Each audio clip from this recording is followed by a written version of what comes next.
आज हम पढ़ने और समझने वाले हैं क्लास 9th हिंदी की हमारी वर्कशीट नंबर 24 यानी कार्यपत्रक संख्या 24 को।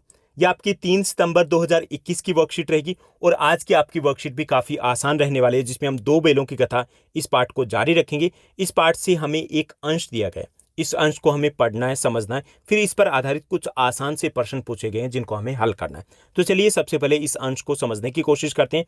तो ये जो कहानी है दो बेलों की कथा, ये कहानी है दो बेलों की और उसके मालिक की, कि इसमें ये संदेश देने की कोशिश की गई कि जो प्रेम की भाषा होती है उसको जानवर भी समझते हैं। जो प्रेम है उसका एक ऐसा जुड़ाव होता है जो लोगों को, जो जानवरों को, जो सबको आपस में जोड़े रहता है। तो चलिए देखते हैं इस अंश में क्या दिया गया। दोनों मित्र मतलब कौन से? जो झूरी के दोनों बेल है, हीरा और मोती, उनकी बात की जा रही है। दोनों मित्र है, जीवन में पहली बार ऐसा साबिका पड़ा था, यानी कि दोनों मित्रों को जीवन में पहली बार ऐसा साबिका पड़ा था। साबिका मतलब सरोकार पड़ा था। जैसे हम जनरली बोलते हैं ना पाला पड़ना, तो पहली बार उनका ऐसा पाला पड़ा था कि सारा दिन बीत जाने पर भी उन्हें खाने के लिए एक तिनका भी नहीं मिला था। अब तिनका क्यों नहीं मिला था? क्योंकि वो कहां पर थे? वो कांजी होश में थे। कहां थे? कांजी होश में। वैसे यहां पर कांजी होश शब्द है वो यूज किया गया है, इसको बोलते हैं कांजी हाउस। कांजी हाउस क्या होता है? शहरों में आमतौर पे इस प्रकार के स्थान होते हैं, बाड़े होते हैं, जहां पर आवारा पशुओं को रखा जाता है, जो जैसे कहीं पे भगदड़ मचाते हैं, फसलों को खराब करते हैं। तो ऐसे आवारा पशुओं को रखने की जगह होती है, उसको कांजी हाउस या फिर कांजी होस कहा जाता है। ठीक।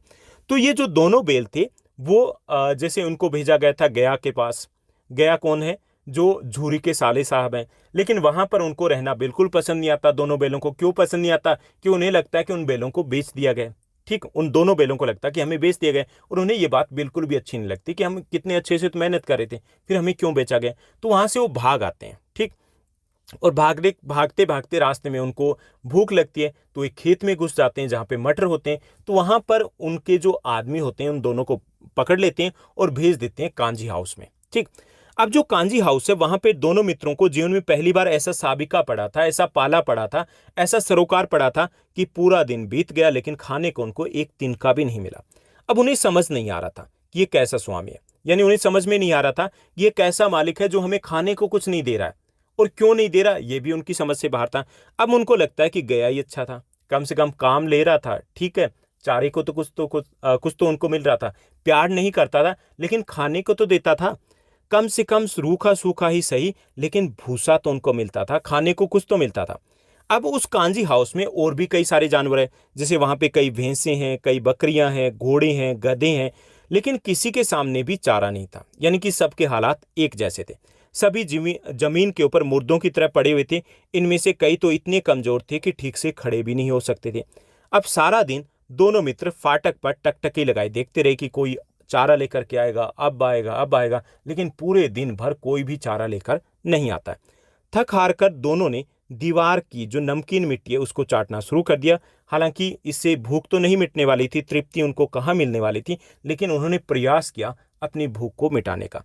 तो ये था हमारा आज का अंश। अब इस पर आधारित कुछ आसान से प्रश्न दिए गए जिनको हमें हल करना है। तो चलिए देखते हैं प्रश्नों को। तो कुल 5 प्रश्न हमें दिए गए। पहला जो हमारा प्रश्न दिया गया कि ये दोनों मित्र कौन थे? जैसा कि इस अंश में दिया गया दोनों मित्र, तो ये दोनों मित्र कौन थे ये हमें बताना है। तो पहला विकल्प दिया गया हीरा और मोती नामक बेल थे। दूसरा दो पक्षी थे। तीसरा विकल्प दिया गया गया और झूरी है। और चौथा है पड़ोसी और उसका मित्र है। तो इसमें सही आपका विकल्प रहेगा पहला विकल्प, यानी कि हीरा और मोती दोनों बेलों की बात की जा रही है, ये दोनों मित्र हैं। उसके बाद दूसरा प्रश्न दिया गया, दूसरे प्रश्न को हल करते हैं। दूसरा हमारा प्रश्न दिया गया दोनों मित्र इस समय कहां थे और यहां उन्हें क्या बात समझ में नहीं आ रही थी। तो दोनों मित्र इस समय कांजी हाउस में थे। कांजी हाउस, जैसा मैंने बताया कि कांजी हाउस क्या होता है, जहां पर आवारा पशुओं को रखा जाता है। तो दोनों मित्र इस समय कांजी हाउस में थे। दोनों बेलों को खाने के लिए एक तिनका भी नहीं दिया गया था, इसलिए उनको यह समझ में नहीं आ रहा था कि उनका मालिक ऐसा क्यों कर रहा है, उनको खाने को के लिए कुछ क्यों नहीं दे रहा। तो ये बात उनको समझ में नहीं आ रही थी, ये बात उनकी समझ से बाहर थी। उसके बाद तीसरा प्रश्न दिया गया, चलिए उसको भी देखते हैं। तीसरा हमारा प्रश्न दिया गया वहां और कौन कौन से जानवर थे और उनकी क्या दशा थी ये हमें बताना है। तो वहां पर कई भैंसें, बकरियां, घोड़े, गधे, यानी इस प्रकार के जानवर थे और सभी जानवर बेहद कमजोर थे। उनमें से कुछ जानवर तो खड़े भी ठीक से नहीं हो सकते थे। उसके बाद चौथा प्रश्न दिया गया। चौथा प्रश्न है हार कर थक कर बेलों ने भूख मिटाने का क्या उपाय किया। तो हार कर थक कर बैलों ने भूख मिटाने के लिए दीवार की नमकीन मिट्टी को चाटना शुरू कर दिया। ओके, ये हमारा चौथा प्रश्न रहेगा। उसके बाद पांचवा प्रश्न है साबिका जो शब्द है उसका क्या अर्थ है, ये हमें बताना। तो 4 विकल्प दिए गए। साबिका का अर्थ है सबक सिखाना, दूसरा विकल्प है सरोकार, तीसरा विकल्प है पीछे पड़ना, चौथा विकल्प दिया गया घ सोचना। तो इसमें आपका सही आंसर रहेगा, सही विकल्प रहेगा ख सरोकार। सरोकार जिसको हम आम बोलचाल की भाषा में कहेंगे पाला पड़ना, यानी कि पहली बार उनका पाला पड़ा था ऐसे मालिक के साथ जहां पर उन्हें खाने को एक तिनका भी नहीं मिलता। तो ये थी हमारी आज की बेहद आसान वर्कशीट। उम्मीद करता हूं सब कुछ आपको